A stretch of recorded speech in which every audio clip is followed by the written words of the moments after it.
بسم الله وولد ومنفس قدوس أحد أملاك آمين بكريستوس كريستوساويان بولد ولدان منفس قدوس منفساويان سموهم نأجزابير بيتسب كم أقول نيدينا نقدس دينجل مريم من حاضر هذاك أزهونكم أمل العالم تركوا زخوركم زوا كريستيان بقويتنا أملاحنا يسوع كريستوس فسم سلامتا خميس أنيحهم خميس قنيهم انقوا نقويتنا أملاحنا يسوع كريستوس زخبره برهانة تمكتو أبصحكم أبصحنا نابلنا سمونا ومدب كساتي ميديا جميرنا لنا صبوا داويد كساتي ميديا حيزوزوا له مرها قبري دبعلة أمكت أملكتو أنتين من تملكت ناس أفعلت ألنا صبوا مو كساتي ميديا بعلة أمكت مغنيات من قار سفراي مرها قبرتات حيزو قريولو كم زفلت مأتوي ياري داوت عم زماري كهلونا أيوب مخفت مدبنا قوني ياري داوت عم زماري من بغزان دقنا فيلي بزولا ملكعو مصوبونا من فساوق على محتاج كهلونا أي موداتهم حدا من فساوق تعستو كهلونا أي سلازي تملكتنا مرجعهم كساتي ميديا يكون ببزلهم مو سنة يبعال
برو دمنا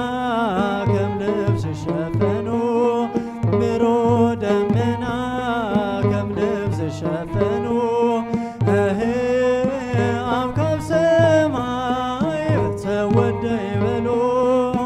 أم كم سماي بتودي بلو برو دمنا كم لبس شفنو برو دمنا كم لبس شفنو أم كم سماي بتودي بلو أم كم سماي بتودي بلو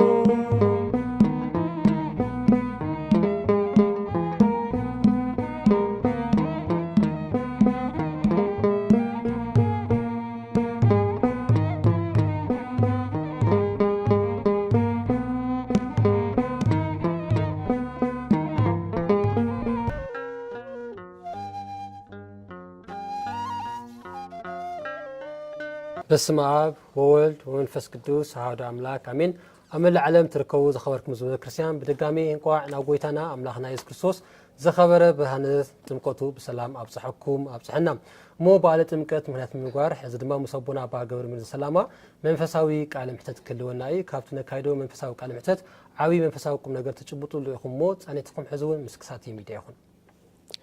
سلام أبونا أنقاع نبعلة تمكت بسلام أبصحكم أبصحنا أنا بلنا بشمنان بشمن تمكتنا عدمنا خبركم سلازم تصخم أزين أنا نمسك بسم آب وولد ومنفس قدوس أحدو أملاك آمين أنا ما بكل قرنعات عالم زنبر مؤمنة كريستيان بملؤه انقاع نبرهانة تمكتو بسلام أبصحكم كبلي فوتو صبغ مو هبونا باقور من السلامة خمت عنتو يلي متقازم مكرخون إلا ما عنتي منفساوك على محتتنا بعلة مكت مهنات من مقواريمو نفلا ما يحطوك حلف أماركوس ونجيل معرف 16 غزر 16 زآمنن إتتأمكن كدحن زي آمن الجنا كخوننا نزول ترير قال قويتانا يسوع كريستوس نركبهم نمخانو زك قال زي بزعوا من تعزل نجر أسفح حبيتنا برهرتونا هو كمتي استقلت نبزي ناي بعل تمكت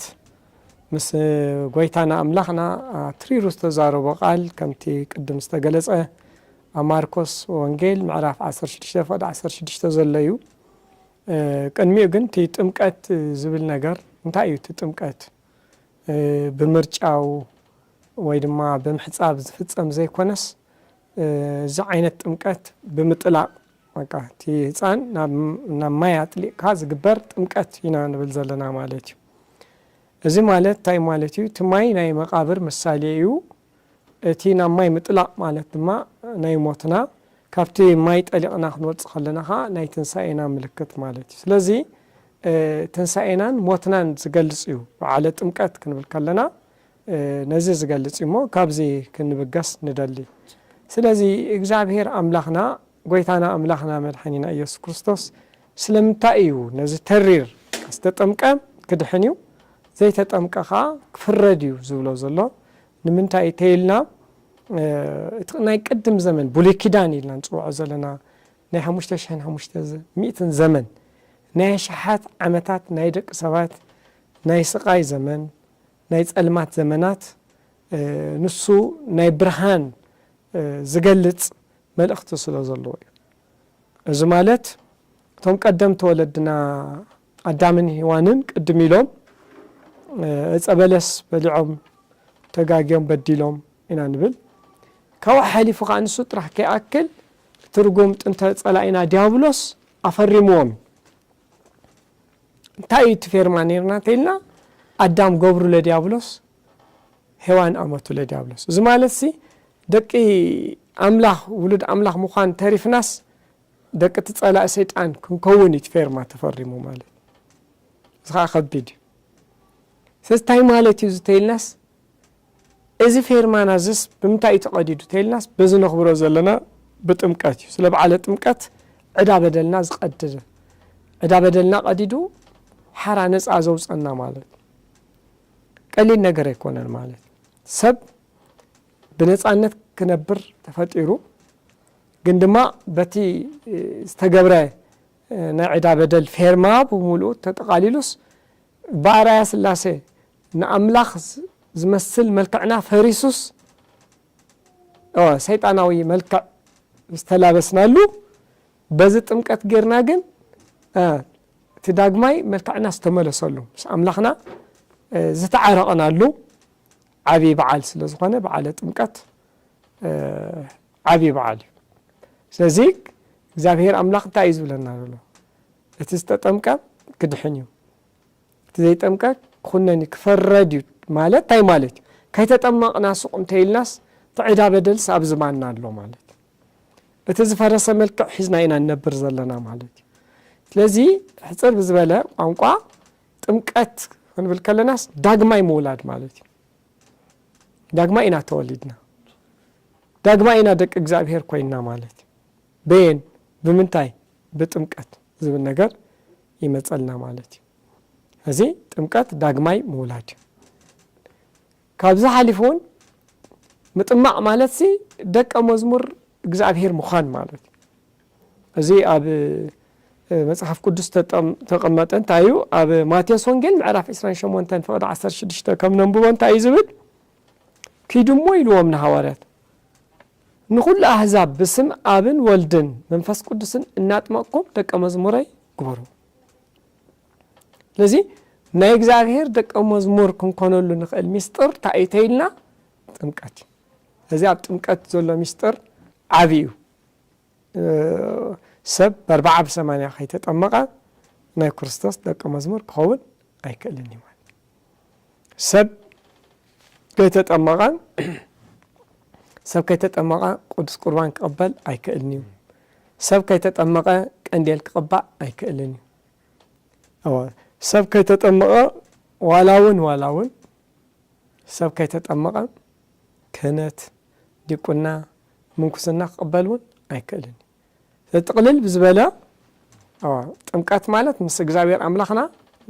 ዝዓረቐና ዘተዓረቐና ዕዳ በደልና ዝቐደደልና ዓብይ ናይ ብርሃን በዓል ማለት እዩ። እሺ እሞ ኣቦና ስለ በዓለ ጥምቀት ተመልከተ ኣስፋሕ ኣቢልኩም እንዳምህርኩም ኢኹም ትርከቡ ዘለኹም። ሕጂ ከዓ ናብ ቀጻሊ ሕቶ ክንሓልፍ ከለና ያው ጥምቀት ጎይታና መድሓኒትና ኢየሱስ ክርስቶስ ተጠሚቑ ጥራሕ ኣይኮነን ኢልና በዓሉ ኣብ ባሕሪ ዮርዳኖስ ተረኺቡ ብኢድ ዮሃንስ ተጠሚቑ እዩ እሞ ካብዚ ከዓ ካብ ጎይታና መድሓኒትና ኢየሱስ ክርስቶስን ካብ መጥምቀ መለኮትን እንታይ ኢና ንምሃር? ጽቡቕ ሕቶ እዩ። ካብ ክርስቶስ ይኹን ካብ መጥምቀ መለኮት ዮሃንስ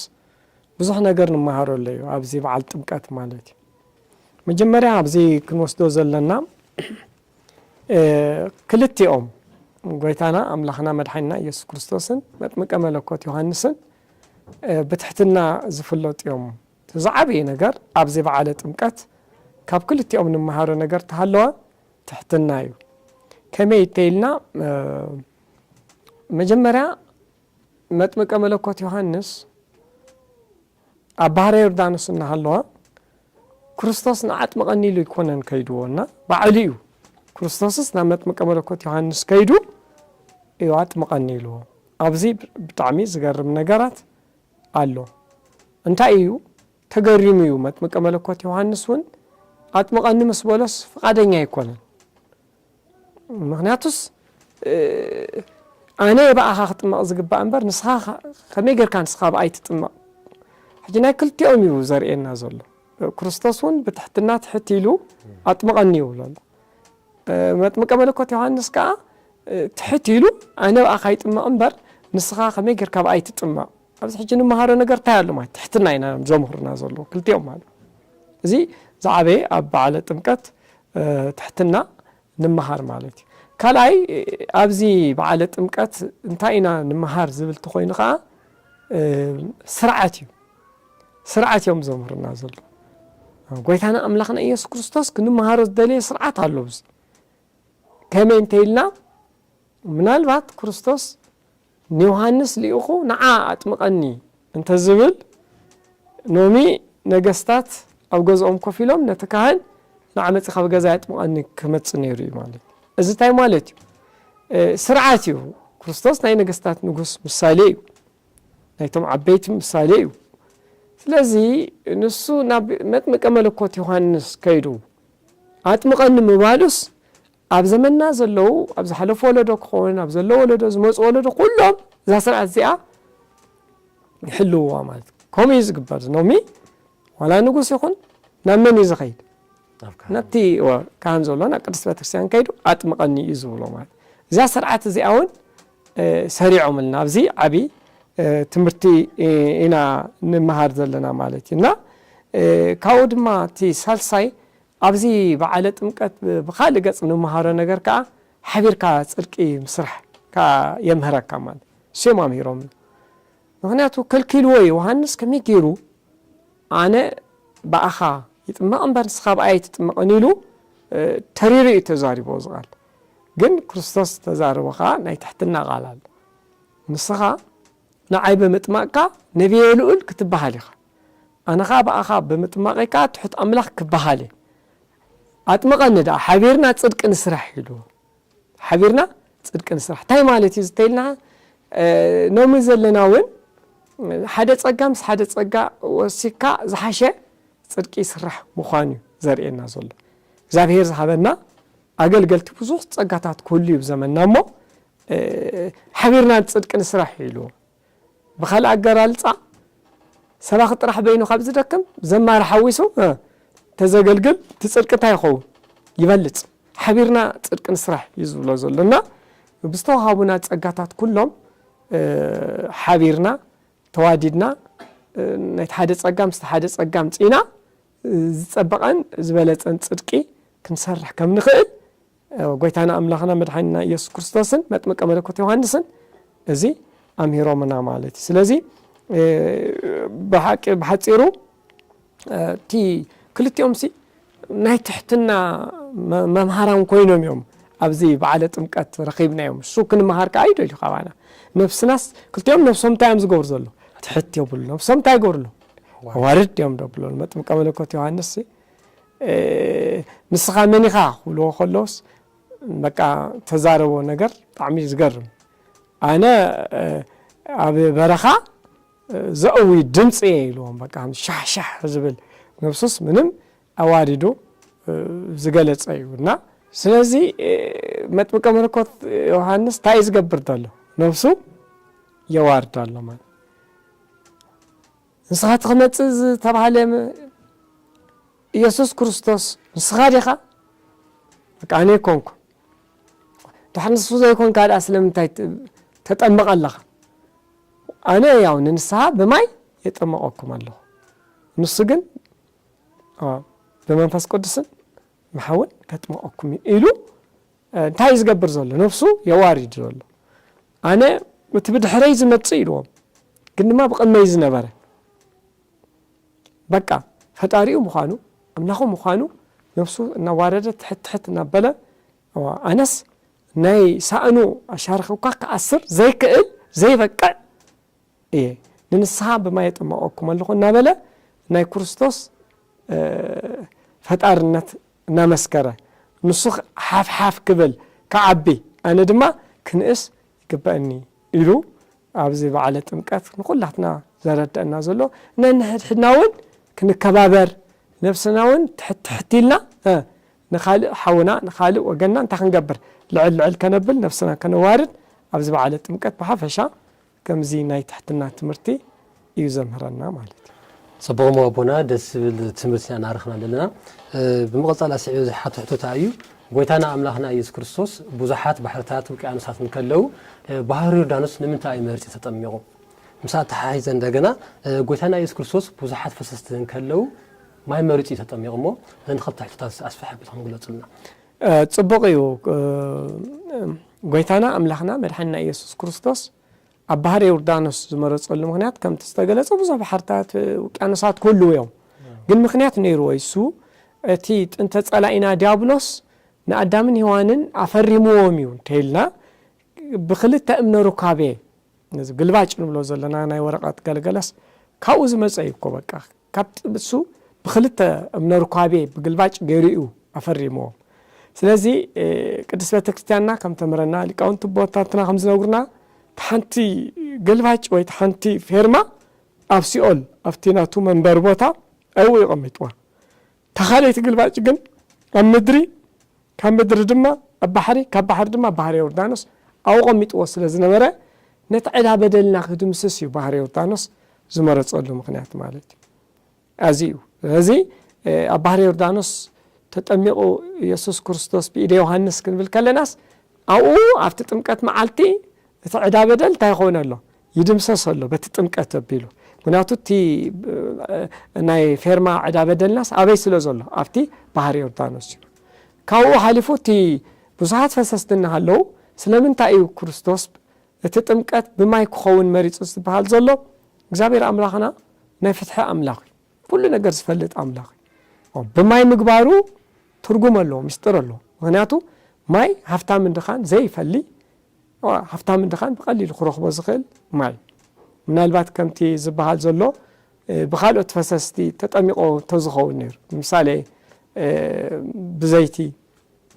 ወይ ድማ ብመዓር ብገለ ተጠሚቆ ተዝኾንስ እዚ ጥምቀትስ ናይ መን ጥራሕ ክኸውን ነይሩ ማለት ናይቶም ርኹባት ናይቶም ሃፋትም ጥራሕ ክውሰን ነይሩ ማለት እዚ ግን ማይ በቃ ንኩሉ ሃፍታም ይኹን ንድኻ ብቐሊል ዝረኽቦ ነገር ስለ ዝኾነ እግዚአብሔር ኣምላኽና ብማይ ክጥምቀሉ ዝመረፀሉ ምክንያት እዚ እዩ ሓደ እዚ እዩ ካብ ሓሊፉ ግን ማይ ከዓ ትርጉም ኣለዎ ብማይ ጥምቀት ክንብል ከለና ሓደ ክዳንሲ ንወሰድ እሞ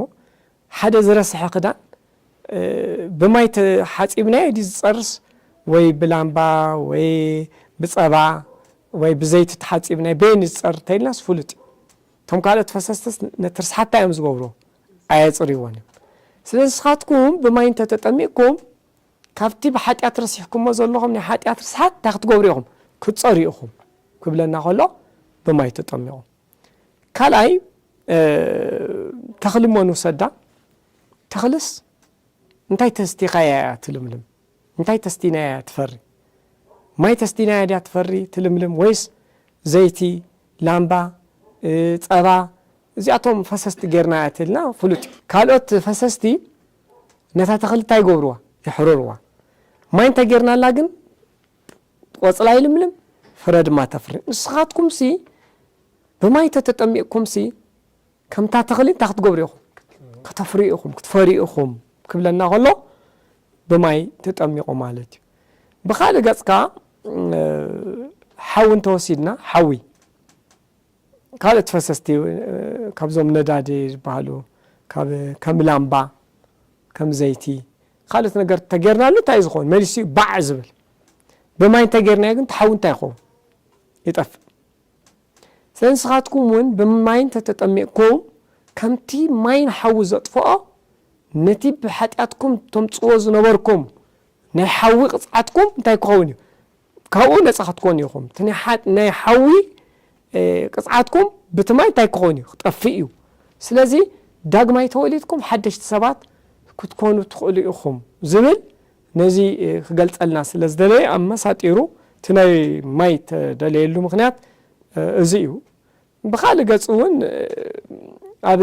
ፅባሕ ጥምቀት ነኽብሮ ናይ ቃና ዘገሊላ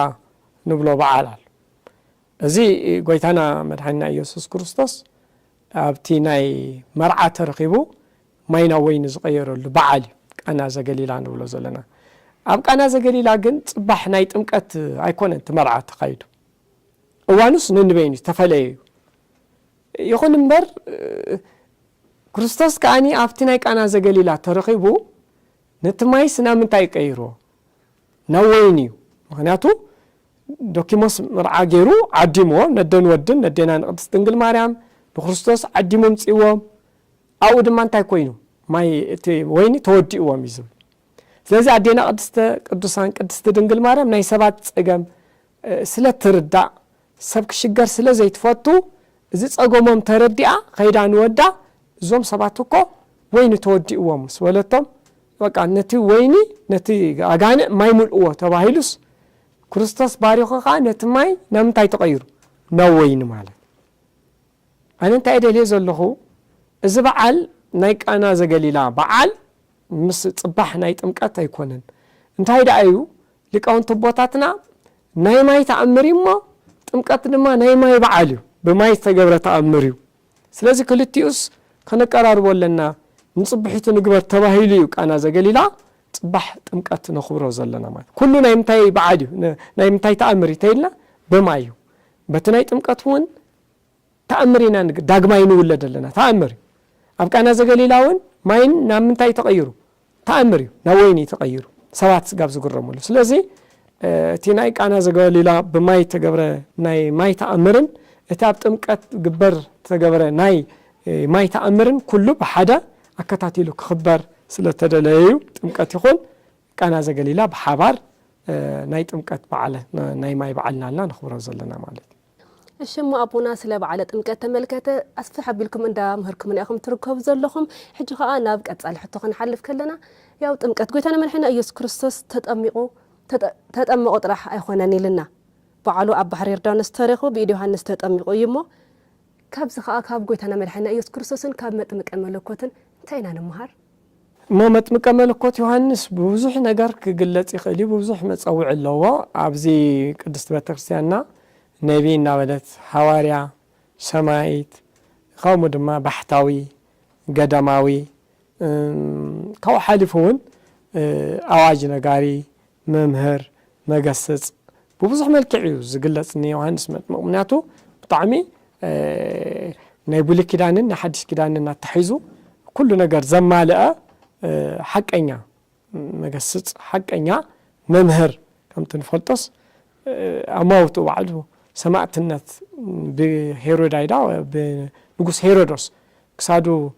ሰማዕቲ ኮይኑ ክመውት ዝገበሮስ ተሓቂዩ እቲ መምህርነቱ እሞ ካብ ነቢ ካብ ሐዋርያ ካብ ሰማይት ብኩሉ ብከምኡ ጌርካ ክግለጽ ይኽእል እዩ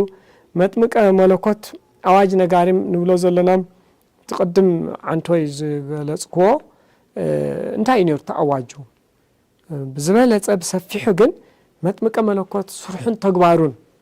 እንታይ ኢልና እንተዳ ክንሪኦ ክኢልና እቲ ኣዋጅ ነጋሪነቱ ናቱስ መንገዲ ምጽራግ ነይሩ ንመን ነቲ ሓቀኛ ክርስቶስ ነቲ ትክክለኛ መድኃኒ ዓለም ፈጣሪና ኢየሱስ ክርስቶስ ንዕኡ መንገዲ ጸራጊ እዩ በቃ እዚ እንታይ ማለት እዩ ክርስቶስ መጺኡስ እቲ ዝደለዮ መጺኡ ካብ ሰማያት ወሪዱ ካብ ኣዴና ካብ ቅድስት ድንግል ማርያም ተወሊዱ ተይልናስ ሓደ ዘምጾ ነገር ኣሎ ክርስቶስ ቅድም ገሊጽና ኢና ዕዳ በደልና ክድምስስ እዩ ንዓና ካብ እስራትና ነጻ ከውፅእ እዩ መጺኡ ንብል ዘለና እዚ ንገብር ዝሰርሖም ስራሕቲ ናይ ክርስቶስ ስለ ዝነበሩ መንገዲ ጸራጊ እዩ ዋና ስርሑን ተግባሩ ናይ መጥምቀ መለኮት ዮሃንስ ዝነበረ መጺኡ ክርስቶስ ኩሉ ንህዝቢ ዓለም ክርስቶስ ነጻ ኮይኑ ትዝሓሰቦ ፈጺሙ ንኽኸይድ መንገዲ ብምጽራግ ዝገበሮ አስተዋጽኦ ቀሊል ኣይኮነን እና ስርሑን ተግባሩን ጥቕልብ ዝበለ መንገዲ ጸራጊ ከም ዝነበረ ኢልና ክንገልጾ ንኽእል ኢና ኣብዚ ኣሎ ኣብ ትንቢተ ሚልክያስ ምዕራፍ 3 ፍቅዲ 1 እንታይ ይብል ብጣዕሚ ዝገርም ቃል ኣሎ ኣብዚ እንሆ ኣነ ልኡኸይ እልእኽ ኣለኹ ንሱ ቀቅድመይ መንገዲ ክጸርግ እዩ ይብል ስለዚ ነዚ እዩ ቀቅድመይ ዝብሎ ዘሎ ቅድም ኢሉ መን ተወሊዱ መጥምቀ መለኮት ዮሃንስ እዩ ቅድሚ ክርስቶስ ምጥማቁ ኣብ ባሕሪ ዮርዳኖስ መን ዘጠምቕ ነይሩ ንሱ እቲ መንገዲ ምጽራግ እዩ ዝጸርግ እዩ ዘሎ እና እንታይ ዝብል ዘሎ ልኡኸይ ክልእኽ ኣለኹ ኢሉስ ንሱ ቀቅድመይ መንገዲ ክጸርግ ኢሉ ተጠቂሱ ዘሎ ንመን ተይልና መጥምቀ መለኮት ዮሃንስ ስለዚ ጸራጊ መንገዲ ኢልና ከነቐምጦ ንኽእል ማለት እዩና ነዚ እዩ ብዙሕ ግዜ ሰባት ዋላ እንኳ ትንቢታት ገለ ተፈለጥዎ ደንገርገር ኣትዎም ነይሩ ስለዚ ስኻ ትኽመጽእ ዝተባሃለ ክርስቶስ ዲኻ ሓትዎ ነይሮም ደጋጊሞምና ኣይኮንኩን ናለ ንሱ ክመጽእ እዩ ድሓር ዝሓሸ ነገር ካብኡ ከም ዝረኽቡ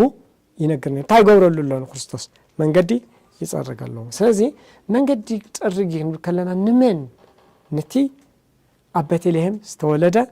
መድኃኒ ዓለም ኢየሱስ ክርስቶስ ነቲ ኣብ ባሕሪ ዮርዳኖስ ብኢድ ዮሃንስ ተጠመቀ ኢየሱስ ክርስቶስ መን እሱ ተይልና ኻኒ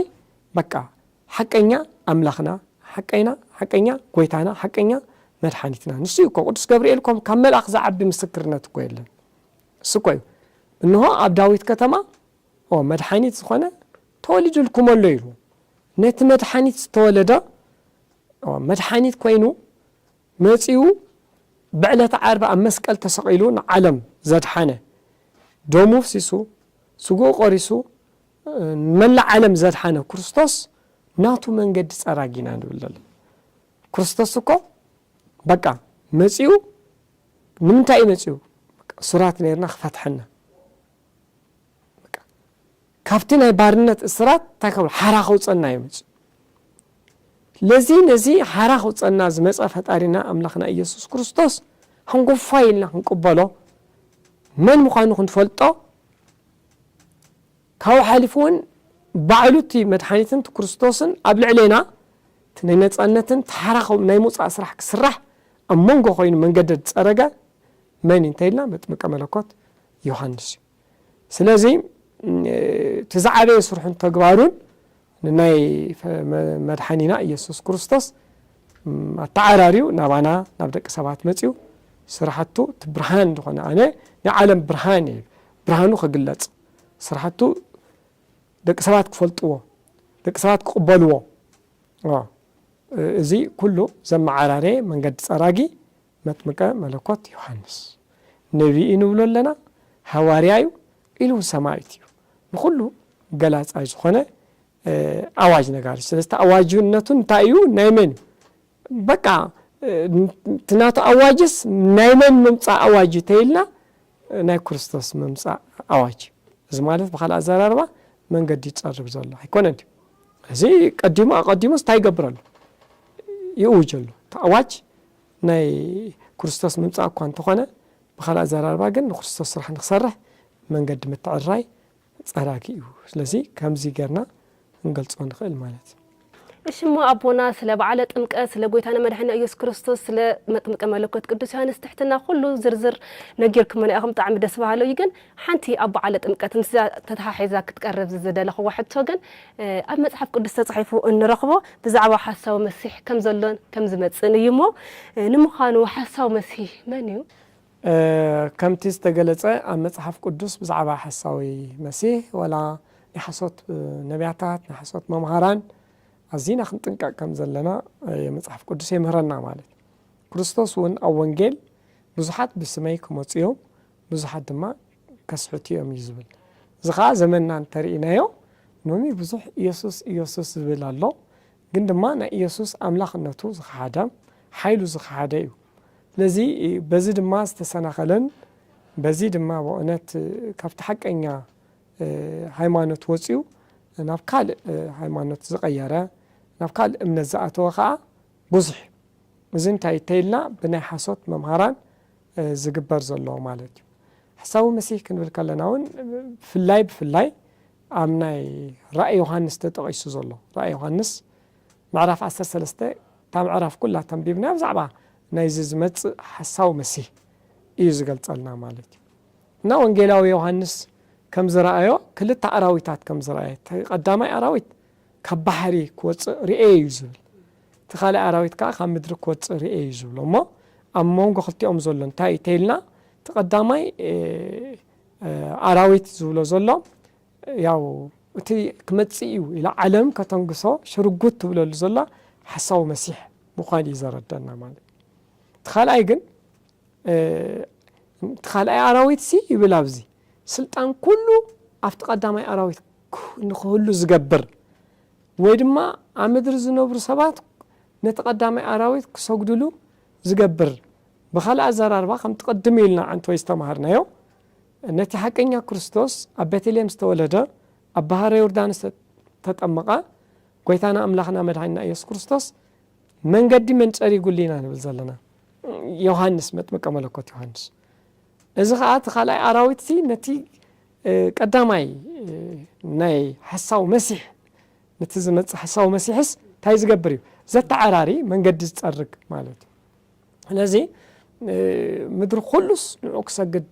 ዝገብር ዘመዓራሪ ማለት እዩ ብዙሓት ተኣምራት እናርኣየ ዝሰርሕና ዘመንና እንተርእናዮም ብጣዕሚ ዘፍርሕን ብጣዕሚ ጥንቃቐ ዘድልዮ ዘመን ምዃኑ እዩ ዘርእየና ከምቲ ባዕሉ ብቲ መጽሓፍ ቅዱስ ብዛዕባ ሓሳው መሲሕ ምዕራፍ 13 ራእይ ዮሐንስ ተገሊጹ ዘሎ ብዛዕባ 666 ቁጽሪ እዚ ናይ ኢሉሚናቲ መንፈስ ናይ ኢሉሚናቲ ማሕበር እግዚአብሔር ታይሉና ዝቁጽሪ እዚ ሰይጣናዊ ስለ ዝኾነ በዚ ተመስሪቶም ማሕበር አጣይሾም ዝቀሳቀሱ ኩሎም نتحقنيا أملاخنا نتحقنيا كريستوس قويتانا كنرسع كاو كنوص زغبرون نتزمص حساو مسيح نعو كنقبلن زمعراري ስለዝኾኑ بطعمينا كنطنقق زلنا مالتي صبومو كورابونا خمتي كتيمكم زغلصخمو ازي حساو مسيح او سفالي كفل علامات زلو حرسب نعو ناي مقبال زنبالتات بمعلتي يرلو ስለዚህ ህብረተሰብና ታይ ክፈልጥ ይግቦ ካምታ ነገር ተንቀቅ ይግቦ ዙ ነገር አስፈህ ብትخمት ትገልጹና ጽበው أوان تي تنقع بقى عبي تنقع زدليهم خان مصحف كله إذن زلاتو يسمع يزول أفترى يوحنس كريستوس دقاقي مززاره ونقر مالك ونعطو كامن تاينا خم تنقع تيلنا تي أي تقبرو استوحال ناس كن قبري بلان مالك سلازي إذن ناي إليميناتي محبر ناي شتشميتن سوسان شتشن نقزاب هير كم زي كونا في الله يبرأي يوحنس معرف 14 تكون نزقوص رزز تقبله بقى بطعمي عبي سقاين عبي قصعاتن كم زصبيكو اقميطولا الله مالك ግን كنتا عينت تنققتلنا كابزينا كنحق زلنا مالك مو عالمنا نو مترينايو كمتي ابرا يوحنس تقميطو زلس ابي مانا ايدن اب جنبارن توسيدو ناي سيطاناوي سراح كم نكايدولون اقميطو والله منومي كندي حبني عالم كفلديو أب جنباروش تشمس إنسان شدشتن تقبلوا زوست زلوا أبي ما نعيدو زيناي تشمس إنسان شدشتن وقت أزخي دولة إلا ما عاد يسفر قصري بقولون ما سلازين إحنا وانجيل عندنا نمهار زلنا تتقبروا واستوحلنا كابزغن تنقلنا خابزغن وصلنا مالتي حدا زيتي تنقاهم قبر زقبانا كالاي تيني حساو مسيح تناي من قد مصرك بصفحي متاعتي زلوا قدم يلون داوم نومي زماننا بطعمي برقق زمن بحبق بمسطر زي كونس بقاجو تينا إليميناتي محبر زبال مسطرانيا محبر تباهيليو بدرفنا تعشاشو بزناي كونسرت بفولطات وريات نايتي عالمنا قنونات سبات درفت غير كايزي خمص صنيح مالت لوم بقى قلت بزخونه نتي ناي تخكلنيا بتليم تولده كريستوس أبهر يردانس تولد تتأمق كريستوس أملاخنا أبونا كرسع زخل نجار يزولو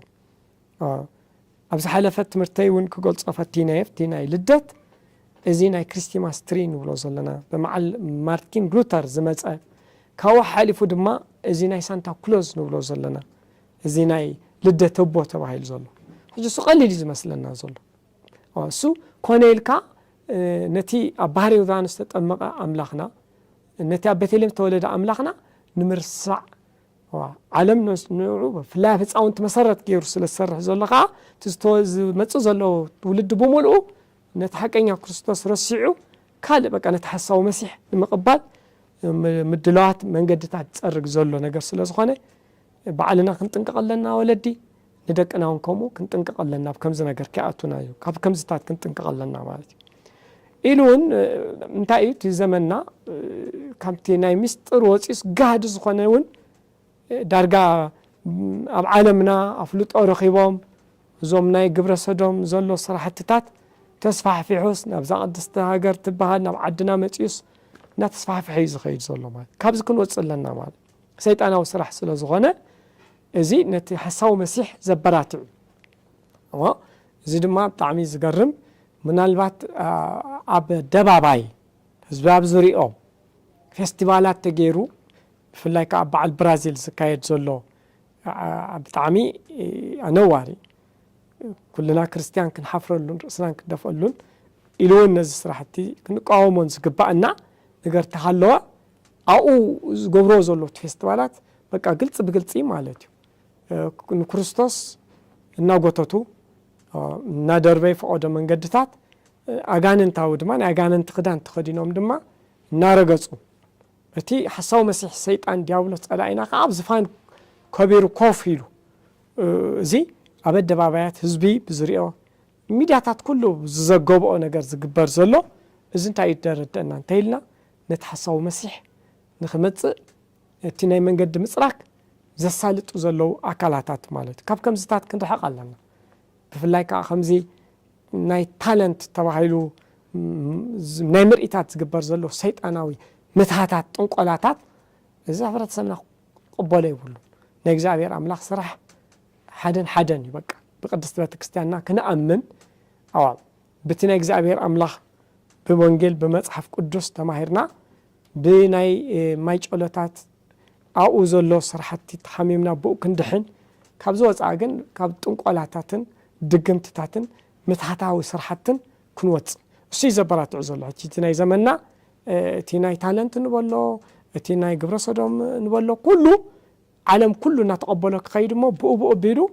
نتي حقنا أملاخنا رسعنا نتحسوا مسيح نقبل زبرات عسل زخنة كابزي كنت انقا يقبلنا يزول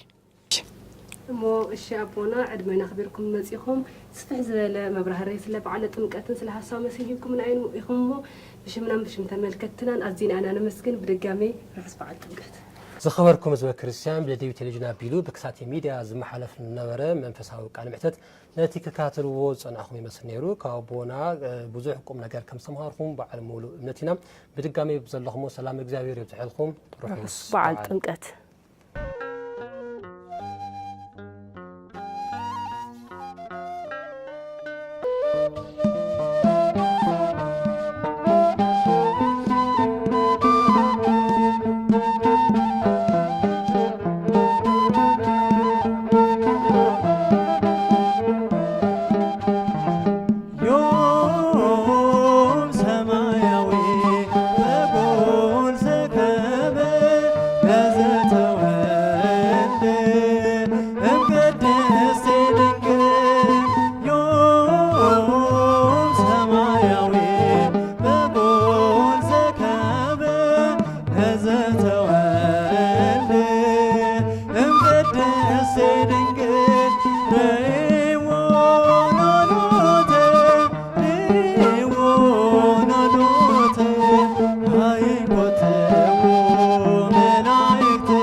بمسكوت تلفزيون كساتي ميديا مكتال صنعكم زخوركم زو كريستيان بعد ጥምቀት ምክንያት ምግባር ዘቀረብና የመንፈሳዊ መደባት ነዞም ክትካተልዎም ጽናኹም ይመስሉ ነይሮም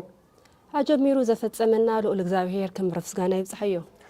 بعد ጥምቀት ናይ ሰላም ናይ ረህዋ ናይ ጥዕና በዓል ይገበረና ከም እግዚአብሔር ፍቃድ ኣብ ቀጻል ሰውን በኻለ መንፈሳዊ መርሃ ግብር እስካን ረኸበ ዘለኹም ሰላም እግዚአብሔር ይብጽሐልኩም ሩሑስ በዓል ጥምቀት